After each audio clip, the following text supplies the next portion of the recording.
Very good morning to all the viewers. This is A. Ramprasad, Principal, Telangana Model School, Ramachandrapuram, Sangareddy District. It's my honor and privilege to introduce Mrs. Kalyani, Postgraduate Teacher in English from Telangana Model School, Chegunta. Mrs. Kalyani has a very good academic and experience profile. She has completed her Masters from Usman University and B.Ed from Usman University too. She had served in various education institutions. She has an experience of a total of 20 years. Presently, she is a postgraduate teacher in English from Telangana Model School, Chegunta. The session which she is going to conduct today is on dancing in the rain. This is a continuation session. This particular session, topic was already covered earlier. So this is the continuation session for the topic. Over to Mrs. Kalyani to start her session. Good luck, madam. Thank you, Prasad sir. Good morning, children. I hope you're all enjoying the sessions. Let's continue with today's session. Today, again, we are going to do the concluding part of a prose lesson that we started, that is Dancing in the Rain by Azim Premji. Okay.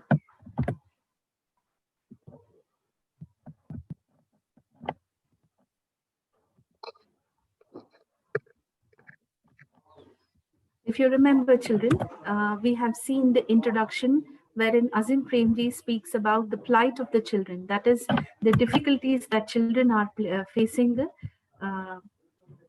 because of the straight-jacketed nature of parents and then teachers and the studies. So today we are going to look at the concluding part of this particular essay, which is written by Azim Premji. Just give me a moment, children.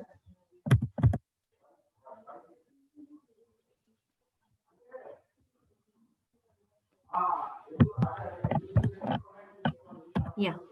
So this is what we are going to continue with Dancing in the Rain, Azim Premji, and then let's.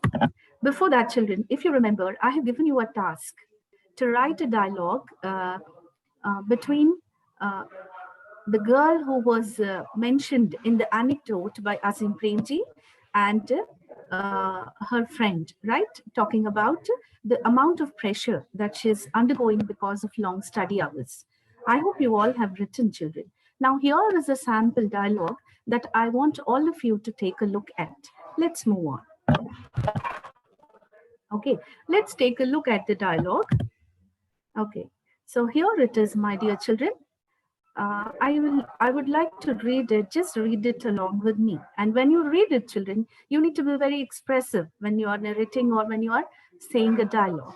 Okay. So, hi Amrita. Hi Rohit. What happened? You're looking very upset. Nothing. I'm a bit stressed. Okay. Amrita, we have been good friends since childhood. If you don't mind, can I share your problem? Of course, Rohit. In fact, I wanted to share with you. Anyway, I've been waiting, and I've been waiting for this. Oh dear, you could have shared it any time. What's the matter, Amrita? You know, I'm getting tired of these classes and homework. I need some time to play, but my parents don't understand. I can understand. I will try to talk to your parents. Don't worry, just relax. I'll come to your house on weekends and let's play. No use, Rohit. I have online tests on Sundays. I'm not free on Sundays also. And what if I won't be able to get through the exams that I'm going to have? I'm sure you'll get through the exam. Hard work always pays. My parents have high expectations on me. I won't be able to face them if something goes wrong. Think positive and don't be upset. These days, I'm going blank while writing the exams. Might be due to tension. Amrita, I think you must do some meditation and yoga to avoid stress. Try to relax and don't be nervous. Yes, I think I should do that. Anyways, thanks for your suggestion. Bye.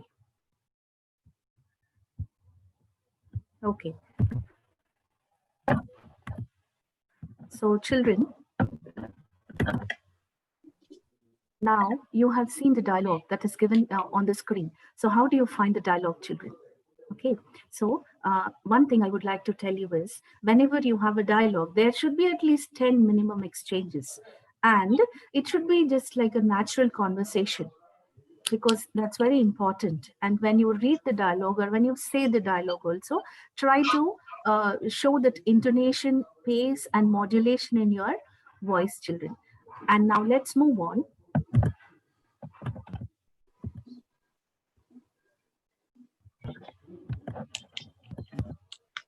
Yeah.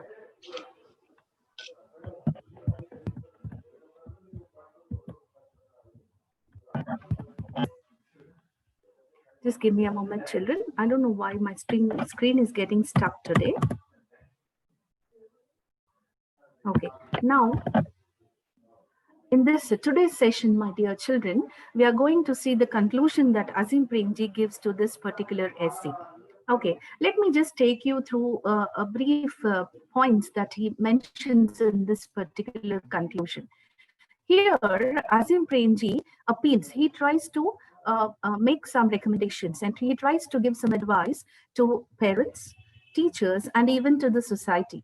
Okay, so before we read about the appeals that were made by Azim Premji to parents, teachers, and society, let's take a look at the vocabulary or the words that you come across in this particular concluding part of the essay. Okay, so the first word that you come across in this particular part of the conclusion is enormous. Okay, so and look at the pronunciation of this word, my dear children. You can see that, there is a line here, okay, which shows that it is a stress mark. Okay, so I is stressed. And can you see here in one of the transcriptions or the ways of pronunciation, R is not written, and in one of the transcriptions or the pronunciation, you can see R is written. Let me tell you, children, in certain cases, R is not pronounced, okay, especially in the American accent or in the American context, R is not pronounced, whereas we follow British context and we pronounce R. And I already told you about these two triangular marks in the last session also. I just want to tell you once again, my dear children, these indicate a long intonation where you need to have a long sound for a sound. Okay, so let's look at the pronunciation. It is not A, it is E, enormous. Okay, it is enormous, where oh, it's a long sound there, and you need to say it as enormous. Okay, now let me explain you what this enormous is. It is extremely large, very big. Okay, so when you see, okay, it talks about the size, okay, of an object or a size of a situation. Say, for example, I say, corona cases have increased, okay, and there are an enormous number of corona cases in our state. Okay, so it means that it is extremely large, very big. Okay, big, very big, and very, very big. Okay, so that is where we use the word enormous, like, big, large, extremely large, and extremely large is your enormous. Okay, let's take a look at the other words that could be used for enormous. Huge, immense. Let's take a look at the word huge. Now, when you're talking about an ant, okay, and when you're talking about a dog and an elephant, so how do we say? An ant is a very small creature, isn't it? And then a dog is a little bigger than ant. But when you talk about, an elephant, you say it's a huge creature, right? Okay, now let's take a look at the sentences. Okay, so current, I already gave you a sentence, isn't it? Okay, there is an enormous number of corona cases, increase in corona cases in our particular state. Okay, now there is another sentence, my dear children, which is written here. Current processors can perform an enormous number of tasks. That is, children, now you can see computers performing, extremely large number of tasks. Okay, now let's move on to the next word. Okay, take a look at the word, children. It is refrain. Okay, look at the spelling. It is Refrain. Okay, it is refrain. There is a rain in refrain if you see, children. Okay, look at the pronunciation of the word. Okay, can you see the stress mark here, my dear children? Okay, so it is after I. Okay, F is being stressed here. It is refrain. Okay, so, and look at the sound that you have to articulate when you're talking about R-A-I and rain. It is not pronounced as rain, but it is pronounced as rain. Okay, it's refrain. Okay, and the meaning of this word is to stop yourself from doing something. Okay, and especially something that you want to do. Okay, so I have an interesting sentence for this, children. Wait for a moment. Okay, now what are the other words that can be replaced with refrain? Let's take a look at the synonyms, children. Okay, so it is desist. Okay, so desist could also be used instead of refrain, which means stop yourself from doing. Okay, now I told you that I will give you a very interesting sentence. Okay, you are refrained from going out due to corona, especially during the lockdown period. You wanted to go out. Okay, you didn't want to lock yourself inside the house, but were you allowed to do that? No, you are refrained, you are stopped from doing it. Okay, because of corona. Okay, now let's take a look at the next sentence given here. They appeal to the protesters to refrain from violence, to stop. Okay, now let's go to the next word. The next word is vulnerable. What's the word? It's vulnerable. Let's look at the spelling. Vulnerable. It's an adjective. Okay, and look at the pronunciation. V is stressed here. Okay, and then it is not. It is w sound. Okay, w sound. Vulnerable. And look at this, children. E here, the last E is not actually pronounced. Though you're writing it, you're not saying it. Okay, you are only saying vulnerable, and there are no silent letters. Only thing is you're not saying E here. Okay, now let's take a look at the meaning of the word vulnerable. Okay, vulnerable means uh, to somebody. You are weak and easily prone to somebody and something. Okay, so physically or emotionally, when you're prone to something, okay, that is easily affected with something. Okay, then that is called as vulnerable. Okay, now let's come to the sentence. These officers are highly vulnerable to terrorist attack. Okay, and I will give you one more sentence again related to corona. Okay, so old people are easily vulnerable to corona. I hope now you understood the meaning of what vulnerable is. Okay, let's move on. Next word is radiant. Look at the word and look at the spelling. It is spelled as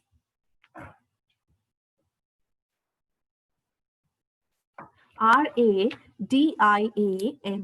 radiant, and there are no silent letters in this, but look at the stress.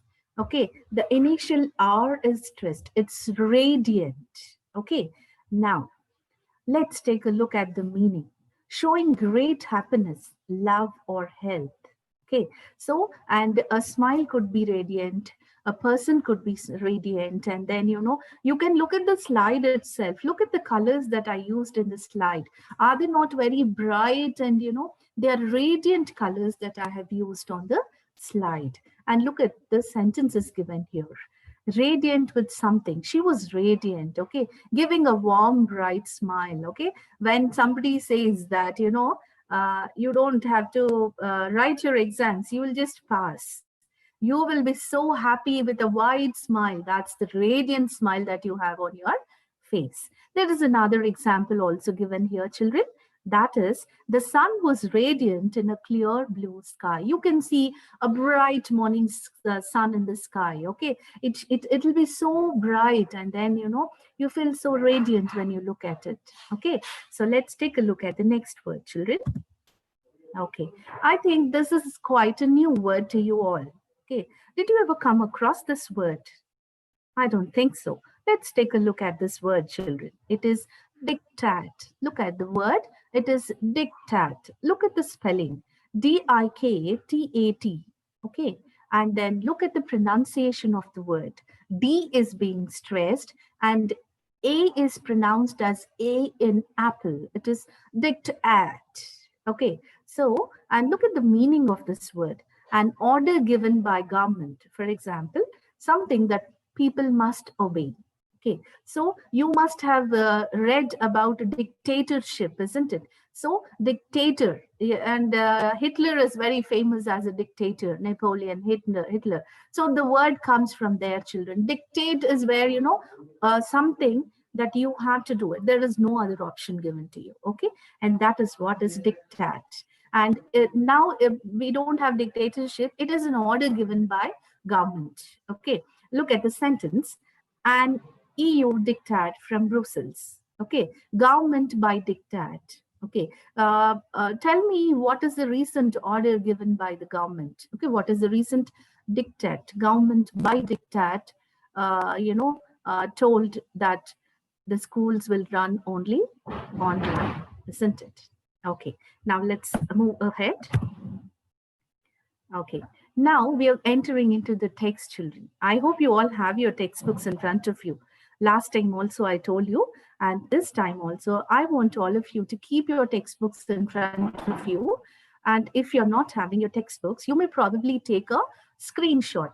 And still, if you don't want to do that, just look at the screen and read along with me, children.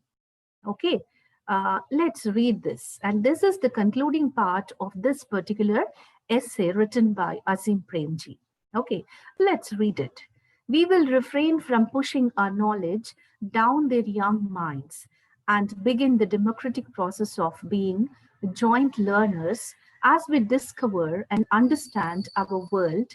Believe a powerful force for empowerment is to have motivated teachers who are learners first, teachers second. Only then will we stop trying to mold children into our adult likeness. Only then will we let them blossom. Okay, so children, I already told you that Azim Premji is appealing.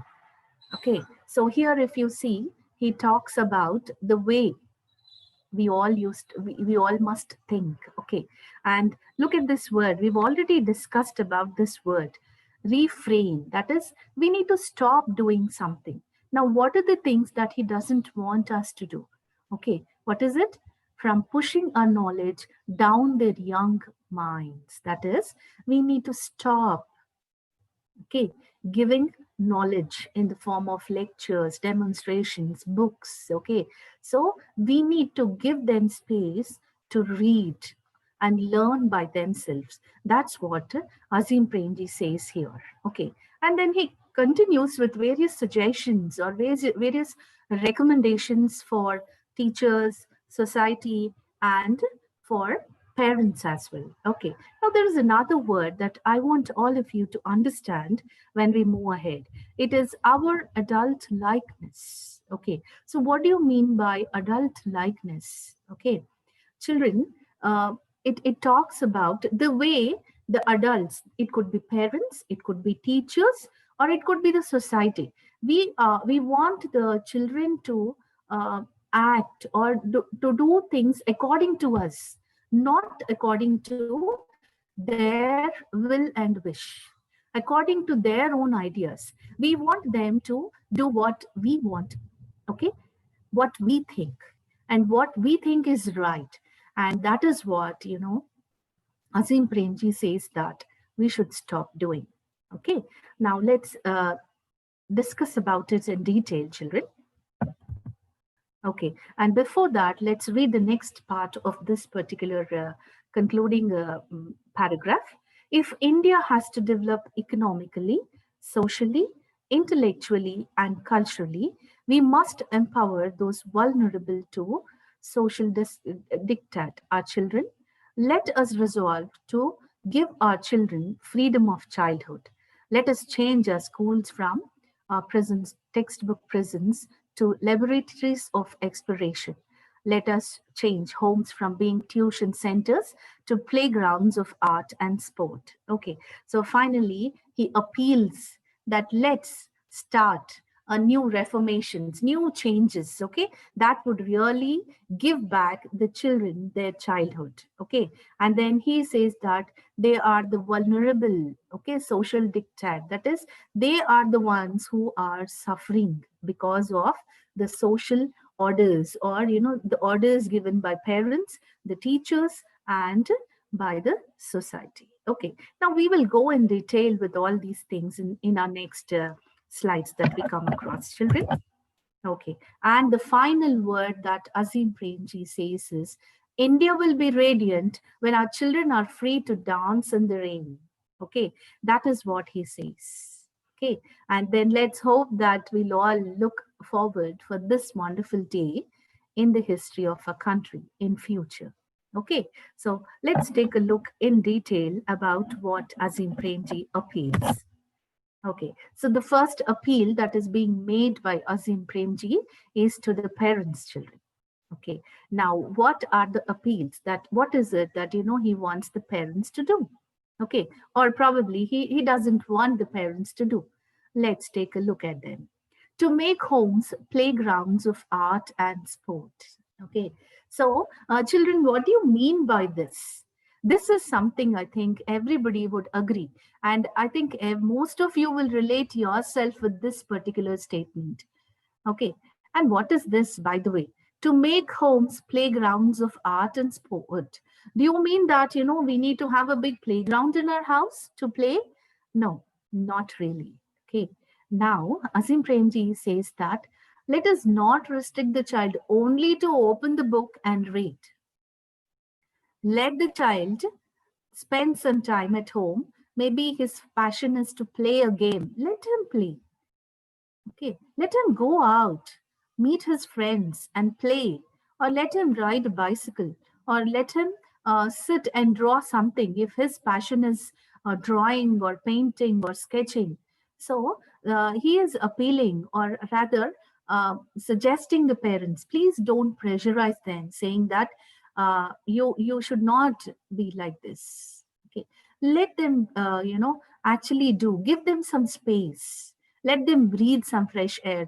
Okay, that's what Azim Premji suggests to all the parents, because most of the parents, when they come back, especially fathers, when they come back and when they see children sitting watching TV or making some pictures and all, immediately they will say, why do you waste your time on all these things?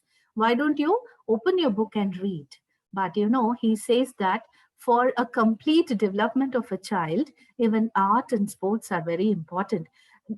At schools, if it is not possible, let the child do it at home, because it refreshes him. He becomes, refreshed once again. And that's what Azim Premji says here. Now, coming to the next point, let them feel being wanted and supported. What do you mean by this? Children, when especially this happens when parents go to PTM, and when you are not really doing well in your academics, looking at the progress card, the moment they come back, they will start, scolding you or saying that, what is it? We are really trying hard, working hard, and look at your performance. But I know it is natural. Even as a mother, I'll also do the same thing. But at the same time, Azim Premji says that please don't call them useless. Tell them that, it's okay. Try your best and try to get good marks in the next test. And you can do it. Build up the positive confidence in the children, not the negative ones. Okay, that's what Azim Premji means by this particular statement. Accept them without comparison. And this is something which bothers everybody, I think, my dear children. And that is comparison.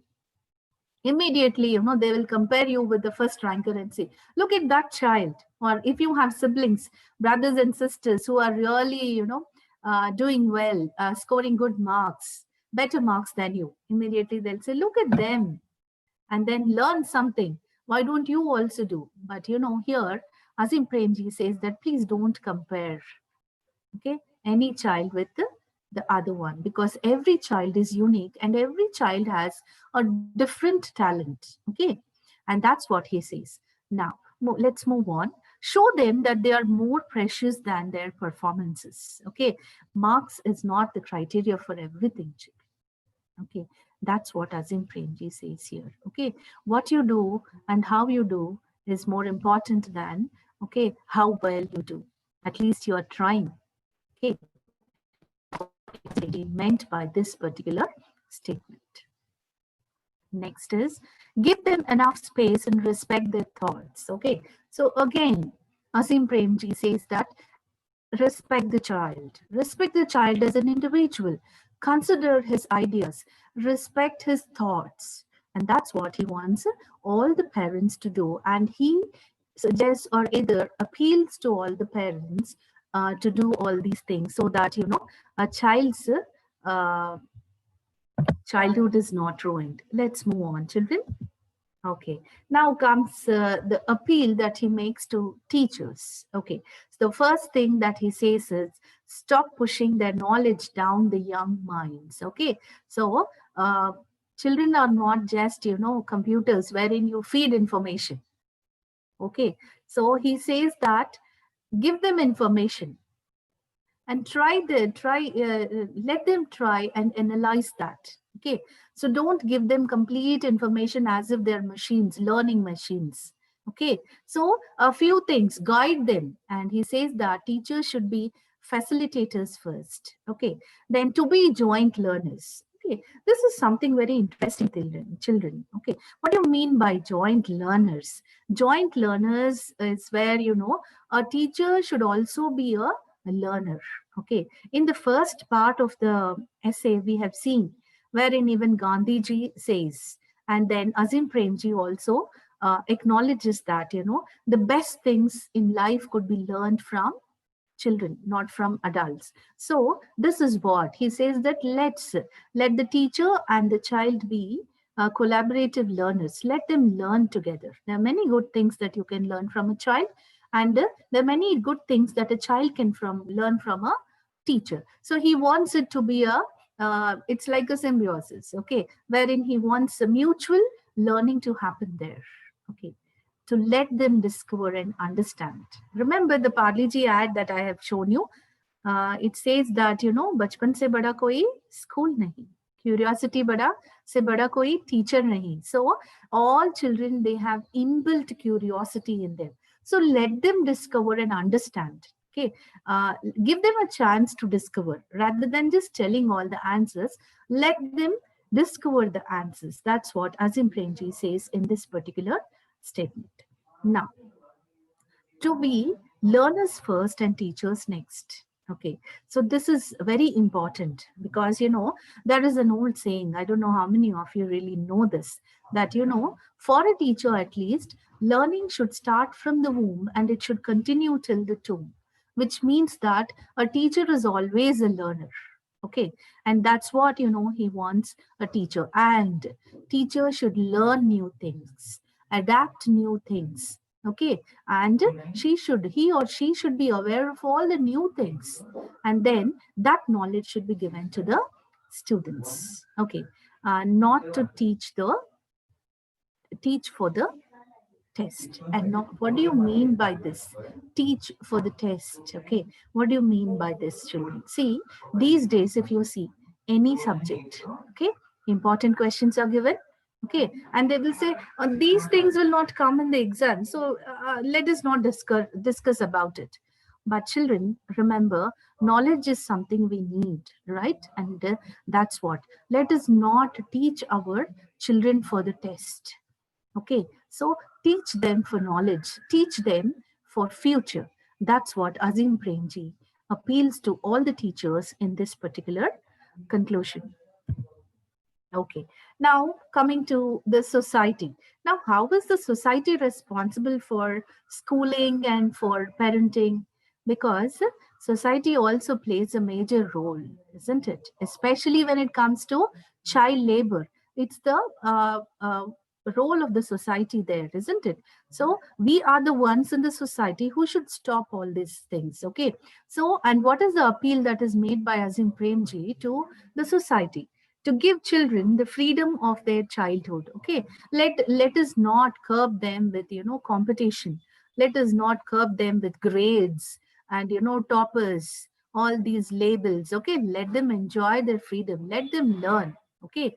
So that is what he says. Okay. And there is an interesting poster, if you can see, children, where a child is saying something. And what is that? Let's read it. I'm a child. I'm not built to sit still. You can't expect children to sit for hours together at one place, okay, without doing anything, okay, and all these things, because a child learns when he plays, a child learns when he does something, and that's what, okay. So, and this is what actually Azim Premji appeals to the society, to let the children explore, let them do, okay, let them move around, let them play, because whenever he plays, there are many things that he learns while playing. And that's what is, they learn lessons of life when they play, okay. And that's what, Azim Premji want the children to learn.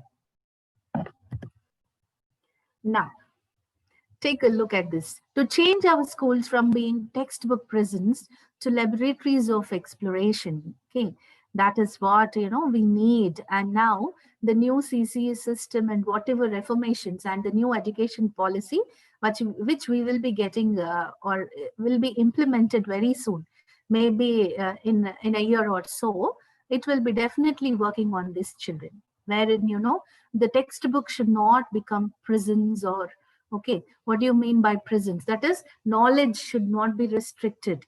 Laboratories of exploration, where they need to learn things by exploring, knowing, trying. Okay, they should try their hands on things and they should learn. That's very important. Look at this interesting picture given here. School rules, detention room. I felt Hitler was a patriot and I wrote it. I failed, as the book says, because book says something, but the boy, when he read about Hitler, he found him to be something else. So will you go with the book or will you go with the ideas of the boy? Okay, so that is what. So let him explore, let him be free to what you say, share his own thoughts. It's okay. Let us not judge him on what is written in the book, because it's again individual's perception. I may feel something right, what you may not feel right, isn't it? So let us not curb the child. Give the child to express that. He may be wrong, but let him give his justification, give his own clarification why he thinks like that. Okay, that's when free and freedom of child is really given to that child. Okay. Now, empower the children with holistic education. Now, what is this holistic education? Has it got something to do with religion or something? No, children. Okay, so let's take a look at this final thing, children. These multiple dimensions of development of child, okay, and not just the cognitive. What do you mean by cognitive? Cognition is understanding. Okay, a child should not only develop mentally. Okay, take a look at this picture given here, children. Okay, so hands-on lessons, core academics, emotional development, critical thinking, okay, then healthy skills, manners, all these things should be developed. Values also, children, because when a child goes into the society, nobody will ask him about Pythagoras theorem or some Archimedes principle. It's only the essence of the education that is needed. That is the overall development of the child. He needs good manners, he needs good values to be a good citizen in the society. Okay, and then he needs healthy social skills. What do you mean by healthy social skills, children? Wherein a child needs acceptance, and then a child needs to accept the society, feel civic responsibility. All these things are very important.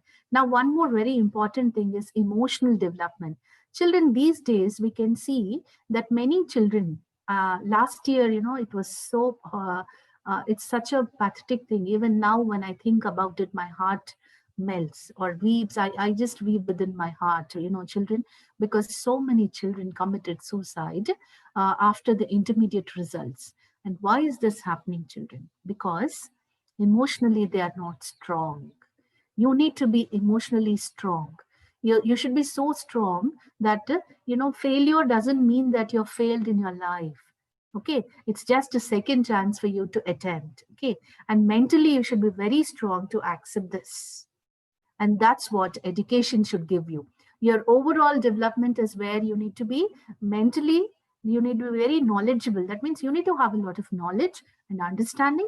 Then physically also you should be very fit. And then socially, that is, you need to know how to behave with others.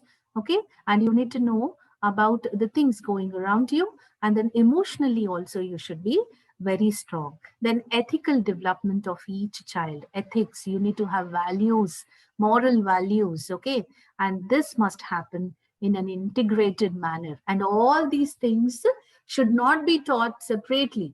Whatever lessons or whatever content that is being taught in your schools, okay, so they should have a mixture of all these things. And let me tell you something, children, here, especially your languages, that is, whatever language classes that you have, they are meant for teaching you what you call emotional, ethical, and your social skills, children. Because it is not just for scoring marks in the exam, wherein, one day you will sit, you'll mug up the answers and you write. Okay, it's, communication, wherein, the stories and whatever essays, articles, and poems that we read, they build a lot of values within you. And that is why we have languages in our curriculum, in our syllabus, children.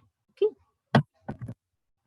Now, prepare the child for the path, not the path for the child. What do you mean by this? That is, you need to show them how to do the things, not to do the things for them. Okay, so don't give anything ready-made to a child. Let the child do it by himself or herself. Only thing is, you should show them how to do things, not that you will do the things for them. Okay, no spoon feeding. You have to just tell them how to do it, and then you should let them do the things. It's okay if they are not very perfect also, but they will at least learn how to do it. Okay, that's very important.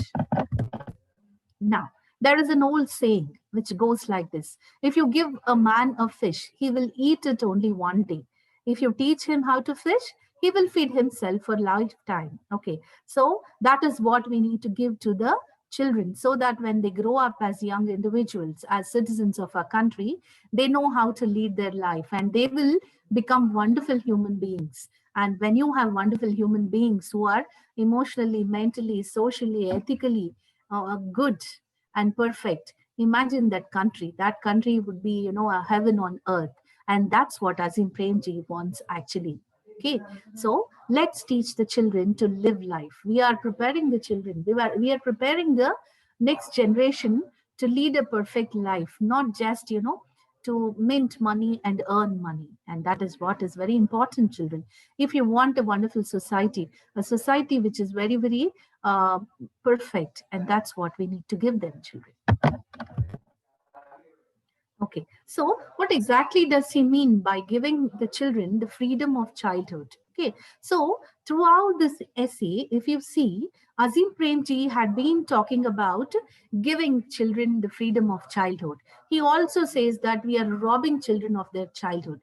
But let's see what he meant by this particular statement. Okay, good education is not about rote memorization. That is, good education doesn't mean that you are given question and answers. You are made to sit for hours together, just memorizing, remembering, trying to by heart the answers, and then vomiting them out in the examination paper and getting A plus and A plus plus plus, okay, or top ranks. That's not what education is. Okay, so education is about giving our children the ability to think critically, to question, and to develop their individual autonomy. That is, you need to build an ability to think critically. Now, say for example, when I say that, Azim Premji is a philanthropist. Now, You should be able to think, why is he a philanthropist? What made him a philanthropist?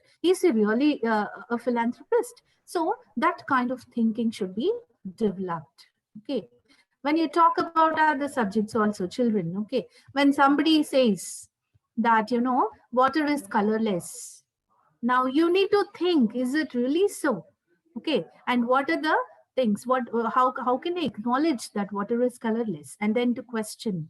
Now, when you have this doubt in your mind, when you are able to stand up and question your teacher about it, okay, question yourself about many things that you want to know, then your freedom, you are given freedom, children, and that is what Azim Premji wants. And to develop their individual autonomy. What do you mean by autonomy? That is wherein you are, as an individual, you are capable of thinking, judging things, and then solving the problems, and then and thinking about or justifying whether it's a good thing or a bad thing. When you can do it all by yourself without depending on others, then you are a perfect individual.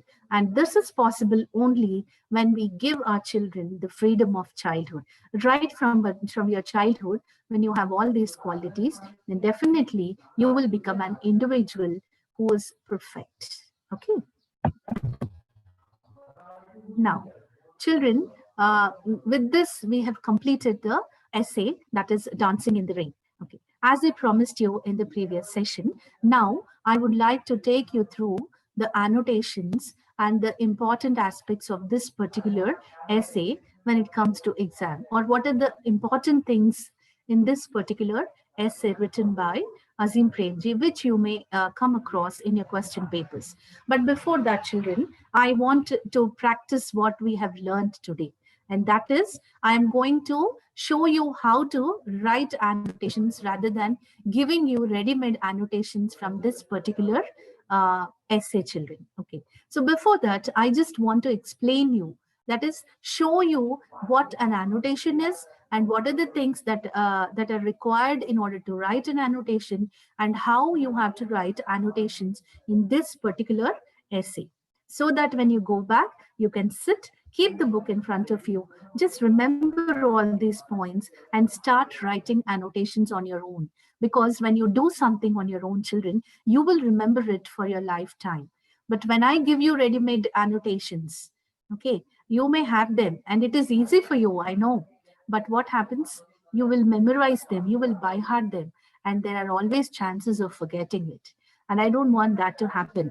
And not after teaching you about this particular essay, wherein you have to learn things on your own. I'm going to show you the path. Okay, I'm not showing you the destination. I'm showing you the path, and now you have to take the path, whether it's easy or difficult, and you have to complete the annotations. Before that, children, let's take a look at, even last year you had these annotations, children, and I know you have mugged up and then you have written, and but today let us know what exactly an annotation is and why do we write them. Okay, so the meaning of this word annotation: an annotation is a note or comment added to text to provide explanation or criticism about particular part of it. Okay, so annotation is not just limited to English, children. Okay, um, uh, in simple words, I would like to tell you, see, when you are going through a textbook, especially when your teacher is reading, you take a pencil, you underline the words, and you keep writing, the meaning of it, or you just tick it as, mark it as important. Okay, so all these things that you do are again, annotating. Okay, so that is when you highlight something, when you provide further explanation based on that, then that is what is called as an annotation, children. So basically, there are three types of annotations. What are they? Descriptive, evaluative, and informative. Okay, descriptive is where you will describe those particular lines given to you. Okay, now evaluate is where you try to comment on that and give your views about it. Informative is where you give information about that particular annotation. Okay, now let's move on.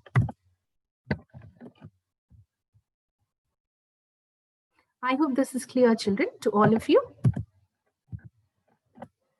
Yes. Just give me a moment.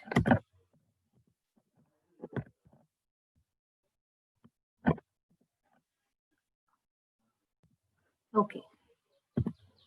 So now, what is the purpose of writing this annotations, especially in our literature or in our English language? Okay, an annotation is a brief note following each citation listed on an annotated bibliography.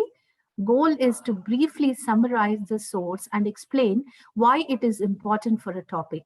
Okay, they are typically a single concise paragraphs, but might be longer if you are summarizing and evaluating. Okay, so now I'll just put it in simpler words, children, for your understanding. Okay, it's a brief note. Okay, so when you write annotations in your particular notebook or in your exam also, how are you going to write it, children? Are you going to write, in a lengthy paragraph? No, you will just write them as note. Okay, so you will write the context, then you will write, the meaning of the annotation, and then you will also write the general relevance of that. Okay, so that is a brief note, very brief, that is very short.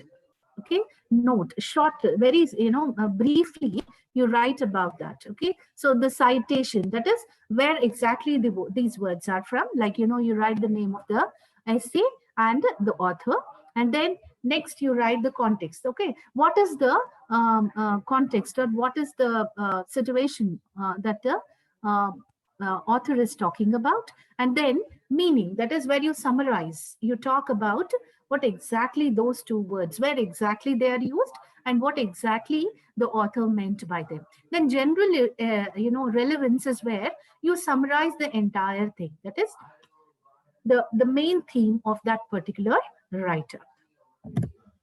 Okay, now what is the benefit of annotation? Annotating can be used in other subjects also, children, not only in English, in other subjects also you can use it. Okay, now what are the benefits? What are the uses of annotation? First thing is, it is an excellent way of knowing things. Okay, and it is confirming that yes, I have read it and I know. And when you just go through them, children, they will really help you to understand or revise the content easily. Okay, so annotating a text or marking the pages with notes is an excellent, if not essential. It is not essential, children. Nobody will force you to do that. Okay, but for in the exams in English, in other subjects, nobody will force you to do it. But it's a good quality of a student as well as a reader to do that. Okay, the most out of the reading you do for college courses, especially for college students, it is very, very important. And you will definitely benefit from that. Mark my words, children, and try to do that and you see the difference. Okay, annotations make it easy to find important information. When you're annotating, underlining, and writing some comments or information there, it will be very easy. As soon as you open the book, it is clear to you. Okay, when you look back and review a text, especially when you revise, it is very, very easy, children. So I suggest and I recommend that you all start annotating. Okay, even in other subjects. Okay, because it will be very useful to you, and it will really make you a good student, and it will make you very quick in revising your content. Now coming to the way you need to write annotations, especially in English. Okay, so now I want to talk to you about this particular essay, that is Dancing in the Rain. Say for example, you're going to write annotations for this particular essay. So what are the things that you need to do in this? Okay, the first thing, the lines that are given to you, and then next is name of the essay and its author. I hope you all know the name of the essay. It is Dancing in the Rain. Okay. Now, who's the author? It's Azim Premji. Okay. So these two things should be written there. Okay.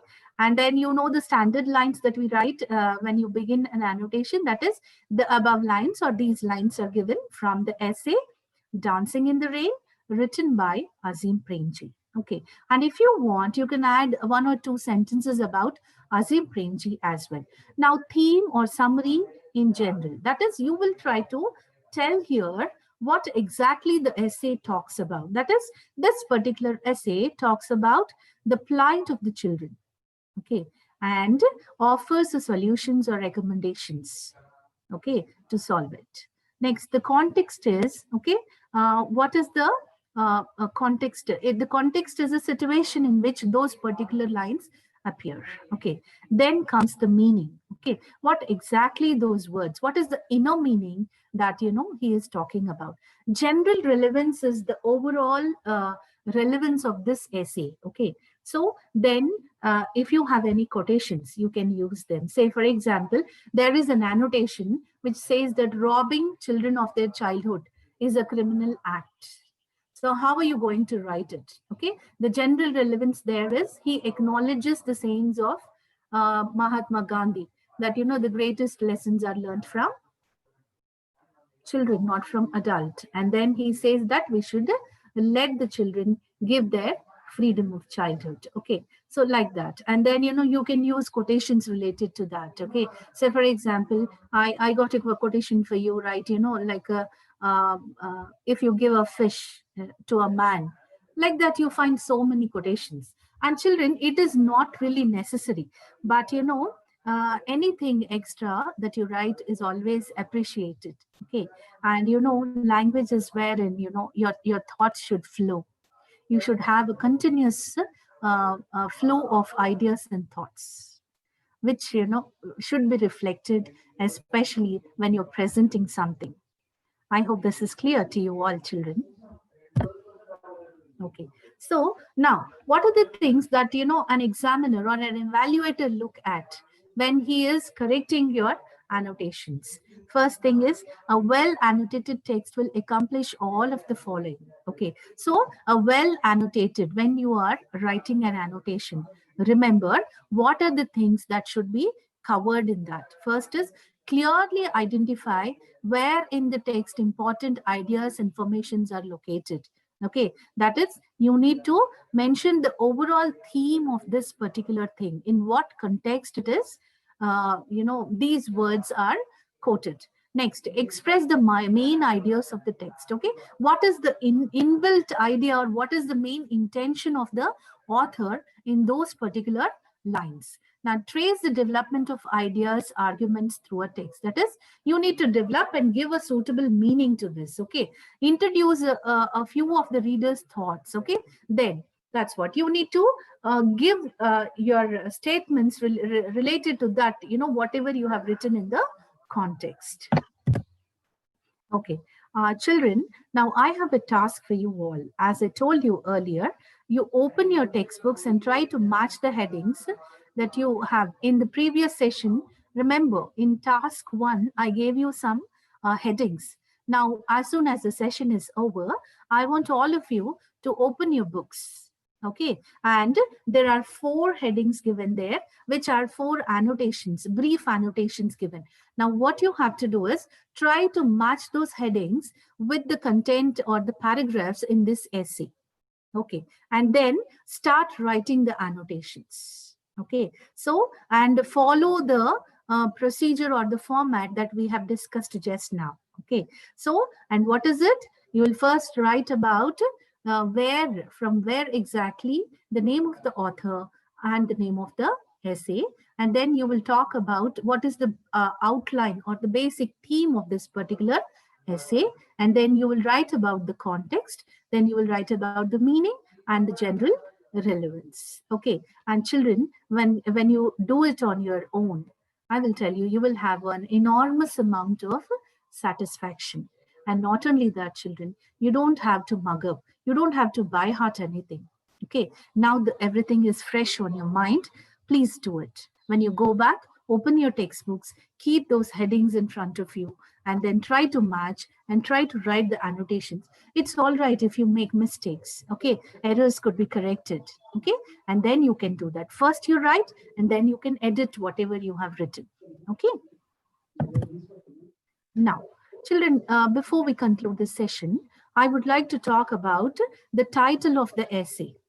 Okay, So, and before we talk about the title of the essay, I have something interesting for you on the screen, children. Okay, it's a nice quotation which always impresses me. It is, life isn't about sheltering from the storm. It's about learning to dance in the rain. Okay, that is, life is not, always escaping from something. It is facing it bravely and then, defending it and withstanding. That is what, actually the title Dancing in the Rain says. Okay, so now let's take a look at the actual meaning of this particular thing, to dance in the rain. Okay, it's a metaphor. You know what's a metaphor? Metaphor is something that we use which actually don't have the meaning of what it actually says. Say, for example, if I say he is shining like a star, which means that he is, becoming very famous or popular. It doesn't mean that he is a star and he's shining. Just like that, here, dance in the rain doesn't mean that, somebody is dancing. Okay, of course, dancing in the rain means that, the children should have that freedom and free time to do that. But there is another aspect of it also, children, which means that a person has learned not to allow circumstances deter them reaching the full potential. That is, nobody's freedom is curbed. Nobody is stopped from, doing something. Or okay, whatever your talent is, whatever your caliber is. Okay, nobody should stop you. Especially circumstances and situations should not stop you from reaching your goal or ambition. Okay, he or she doesn't wait for bad things in their life to go away. Instead, he or she has a positive attitude and takes challenges head on and enjoy the journey. That is, you should not wait for somebody to come and do something in your life. Okay, you should take everything, you should turn your tables and you should act. It means that the children should be empowered to face challenges bravely. That is, you have to make children so tough mentally, emotionally, and physically that they are ready to accept anything that comes on their way. Okay, so they should be brave and fearless. They should be ready to brave all the odds of life. Okay, you should prepare them for life. Okay, not for the exams, but for the challenges in life. Okay, thus making our nation strong. Then only our nation will become a well-developed country with the strong citizens. So let's build our future with citizens who have courage, character, attitude, and conviction. That's all, children.